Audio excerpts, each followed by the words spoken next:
Google पे users भूलकर phone में ना डाउनलोड करें ये ऐप्स, वरना बैंक अकाउंट हो जाएगा खाली। गूगल पे यूजर्स को स्क्रीन शेयरिंग ऐप्स के उपयोग से सावधान रहना चाहिए, क्योंकि इन ऐप्स के जरिए फ्रॉड किया जा सकता है। ये ऐप्स आपकी डिवाइस को कंट्रोल करके आपकी जानकारी हासिल कर सकते हैं और आपके लेन देन पर नजर रख सकते हैं। गूगल ने यूजर्स को इन ऐप्स को अनइंस्टॉल करने की सलाह दी है। अगर आप गूगल पे का इस्तेमाल करते हैं, तो आपको सावधान हो जाना चाहिए।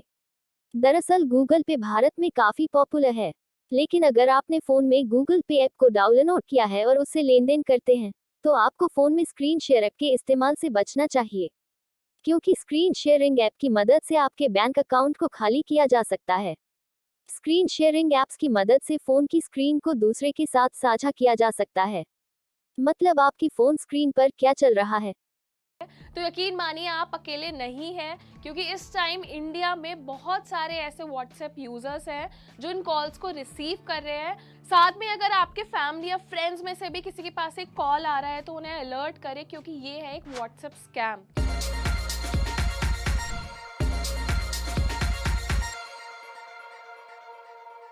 आमतौर पे आपने देखा होगा कि व्हाट्सएप पे जो कॉल्स आ रही हैं वो नंबर स्टार्ट होते हैं +62 +84 +254 जैसे ISD नंबर से। सो ये मेनली है मलेशिया, केन्या, वियतनाम जैसी कंट्रीज के ISD कोड्स हैं। आपको लगता होगा कि ये एक्चुअली में इंटरनेशनल कॉल्स हैं, बट इनके पीछे स्कैमर्स का हाथ होता है। जैसा कि आप जानते हैं, व्हाट्सएप पूरे दुनिया भर में इस्तेमाल होने वाला सबसे पॉपुलर मैसेजिंग ऐप है, लेकिन इसका फ़ायदा साइबर क्रिमिनल्स भी उठा रहे हैं। इसके साथ ही इस इंटरनेशनल कॉल्स के जरिए यूजर्स को टारगेट करते हैं और इसका पर्पस होता है फिशिंग। इसी को लेकर बहुत सारे यूजर्स सोशल मीडिया का इस्तेमाल कर रहे हैं और अपनी कंप्लेंट्स भी रजिस्टर कर रहे हैं। अब आप सोच रहे होंगे कि कैसे इन लोगों को आपका नंबर मिलता है और ये कैसे एक्सेस कर पाते हैं, साथ ही इनका क्या फ़ायदा होता है। सो एक रिपोर्ट के अकॉर्डिंग वर्ल्ड वाइड बहुत सारे इंटरनेशनल नंबर्स का इस्तेमाल किया जाता है जो कंट्री टू कंट्री डिफरेंट होते हैं, और बहुत सारी ऐसी एजेंसीज होती हैं जो इन लोकल स्कैमर्स को ये नंबर सेल करती हैं, और ये स्कैमर्स उन नंबर के जरिए आपका जितना भी पर्सनल डेटा है उसको ट्रैक करते हैं। साथ में ये आपको ऐसा क्लिक बेट चीज़ें देते हैं जिसके ज़रिए वो आपके अकाउंट को हैक कर सकते हैं, आपके फ़ोन के पर्सनल डेटा को चुरा सकते हैं। सो ये जितने भी कॉल्स हैं ये बहुत फिशी होते हैं। अनटिल एंड अनलेस आपके पास कोई प्रूफ नहीं है या फिर उस कंट्री में आपका कोई नोन नहीं है, सो इन कॉल्स को पिक करने से पहले हमेशा इसको रिपोर्ट करें। साथ में अपने फ्रेंड्स और फैमिली को भी अवेयर करें इन फिशिंग कॉल्स के बारे में। इसके साथ ही व्हाट्सएप पर आजकल बहुत सारे स्कैम्स चल रहे हैं। इसमें एक और स्कैम था वर्क फ्रॉम होम को लेकर, जिसमें बहुत सारी ऐसे फिशिंग कंपनियां हैं जो फेक वेबसाइट बनाती हैं और आपको ये कन्वे करती हैं कि वो आपको वर्क फ्रॉम होम ऑफर कर रही है, जिसमें आपको पे दिया जाएगा और इसके बदले में वो आपसे कुछ इन्वेस्टमेंट मांगती हैं। और ये भी स्कैम मैसेजेस है, उसमें मोस्टली जो मैसेज होते हैं वो फेक होते हैं और हम जैसे यूजर्स इसमें ट्रैप हो जाते हैं। इसके साथ ही व्हाट्सएप पर एक और स्कैम चल रहा था जिसमें कि इंटरनेशनल कॉल्स के जरिए वो आपको जॉब्स ऑफर करते हैं, साथ में वो आपका जो पर्सनल डेटा है उसको ब्रीच करने की कोशिश करते हैं। तो इस तरीके के बहुत सारे स्कैम्स हैं जो इस टाइम व्हाट्सएप पे चल रहे हैं। तो अगर आप भी व्हाट्सएप का इस्तेमाल करते हैं तो आपको इन सब बातों का ध्यान रखना चाहिए कि कोई भी लिंक है उस पर क्लिक करने से पहले उसको वेरीफाई कर लें। साथ में आपको लगता है कि किसी फेक अकाउंट से आपके पास मैसेज आ रहा है तो उसको आप व्हाट्सएप पर रिपोर्ट भी कर सकते हैं। साथ में अपने आसपास के लोगों को भी अवेयर उसका करें पता लगाया जा सकता है। आमतौर पर स्क्रीन शेयरिंग ऐप का इस्तेमाल फोन, टैबलेट या फिर लैपटॉप को रिमोटली फिक्स करने के लिए इस्तेमाल किए जाते हैं, लेकिन नए खुलासे में दावा किया गया है कि स्क्रीन शेयरिंग ऐप की मदद से ऑनलाइन फ्रॉड को अंजाम दिया जा सकता है। बता दें कि मौजूदा वक्त में स्क्रीन शेयर, एनीडेस्क और टीम व्यूअर जैसे स्क्रीन शेयरिंग ऐप काफी पॉपुलर हैं। नहीं यूज करना चाहिए स्क्रीन शेयरिंग ऐप्स।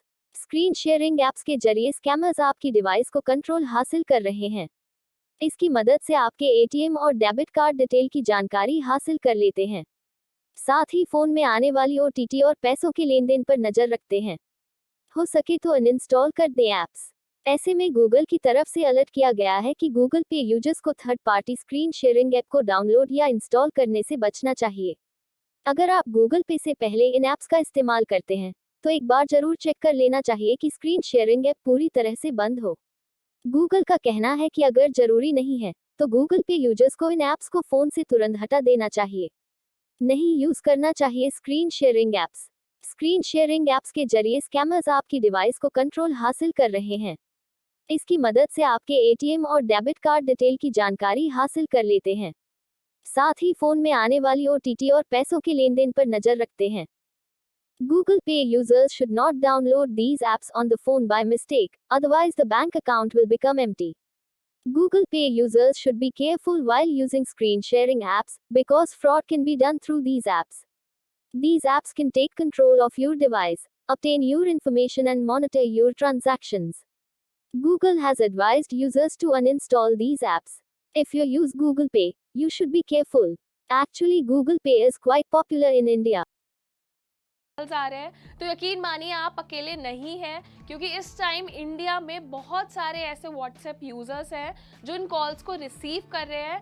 साथ में अगर आपके फैमिली या फ्रेंड्स में से भी किसी के पास एक कॉल आ रहा है तो उन्हें अलर्ट करें, क्योंकि ये है एक व्हाट्सएप स्कैम।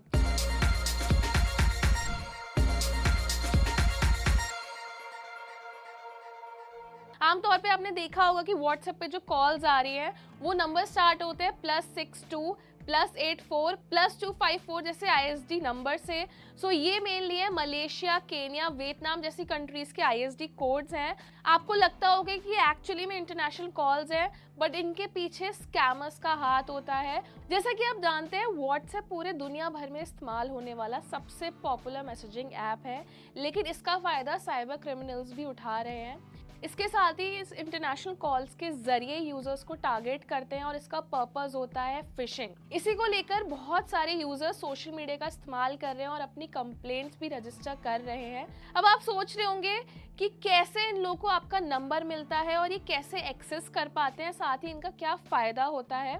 सो एक रिपोर्ट के अकॉर्डिंग वर्ल्ड वाइड बहुत सारे इंटरनेशनल नंबर्स का इस्तेमाल किया जाता है जो कंट्री टू कंट्री डिफरेंट होते हैं, और बहुत सारी ऐसी एजेंसीज होती हैं जो इन लोकल स्कैमर्स को ये नंबर सेल करती हैं, और ये स्कैमर्स उन नंबर के जरिए आपका जितना भी personal data. But if you have downloaded Google Pay app in the phone and do transactions through it, then you should avoid using the screen share app in the phone. Because with the help of screen sharing app, your bank account can be emptied. With the help of screen sharing apps, the phone screen can be shared with others. Meaning, what is happening on your phone screen can be detected. Usually, screen sharing apps are used to remotely fix phones, tablets or laptops, but new revelations have claimed that online fraud can be carried out with the help of screen sharing apps. Let us tell you that at present screen sharing apps like ScreenShare, AnyDesk and TeamViewer are quite popular. You should not use screen sharing apps. Scammers are gaining control of your device through screen sharing apps. With its help, you can get information about your ATM and debit card details. Also keep an eye on OTT and money transactions coming in the phone. If possible, uninstall the apps. In such a situation, Google has alerted that Google Pay users should avoid downloading or installing third-party screen sharing apps. If you used these apps before Google Pay, then you must check once that the screen sharing app is completely closed. Google says that if it is not necessary, Google Pay users should immediately remove these apps from the phone. You should not use screen sharing apps. Scammers are gaining control of your device through screen sharing apps. With its help, you can get information about your ATM and debit card details. Also keep an eye on OTT and money transactions coming in the phone.